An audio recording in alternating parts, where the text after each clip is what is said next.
దొంగలను పట్టుకోవాల్సిన పోలీసులే దొంగలతో చేతులు కలిపారు. ఈ ఘటన చిత్తూరు జిల్లా గంగాధర నెల్లూరులో కలకలం రేపింది. 10 లక్షల అసలు కరెన్సీని కొట్టేయడానికి ఓ నిందితుడు, 2 పోలీసులు కలిసి వేసిన ఫేక్ రైడ్ ప్లాన్ రివర్స్ అవ్వడంతో కథ అడ్డం తిరిగింది. చివరకు పోలీసులు, నిందితుడు సహా అందరూ రెడ్ హ్యాండెడ్ గా బుక్ అయ్యారు. పోలీసులకు పట్టుబడిన దోపిడీ ముఠాలో Chittoor traffic ASI Loknatham, AR head constable Ravichandran కూడా ఉన్నారు.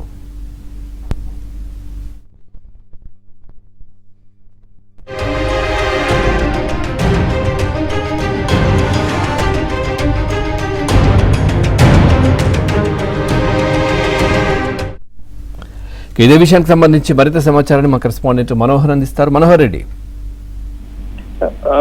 పవన్, ఏదైతే నేరాలను నియంత్రించాల్సినటువంటి పోలీసులే నేరాలకు పాల్పడుతున్నటువంటి సంఘటనను మనము తరచూ చూస్తున్నాం. అదే క్రమంలోనే చిత్తూరు జిల్లా గంగాధర నెల్లూరు నియోజకవర్గంలో 2 పోలీసులు ఈ ఘటనలో బుక్ కావడం జరిగింది.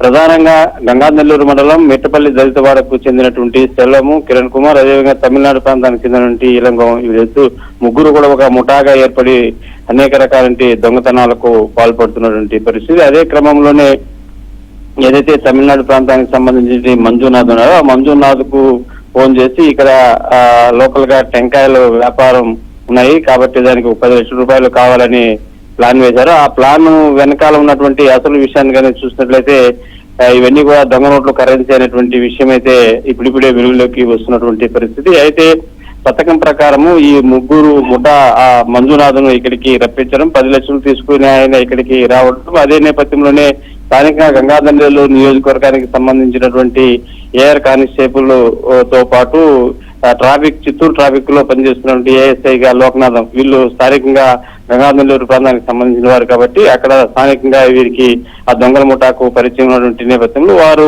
సినిమా పక్కీలో అతన్ని రప్పించడము, ఆ రప్పించిన వెంటనే పోలీసులు అక్కడికి చేరుకున్న తర్వాత ఈ ఘటనకు సంబంధించినటువంటి అసలు విషయాలు బయటపడడంతో పోలీసులు కేసు నమోదు చేసి వారి దగ్గర నుంచి కూడా నగదును స్వాధీనం చేసుకుని రిమాండ్ కు తరలించిన పరిస్థితి చూస్తున్నాము.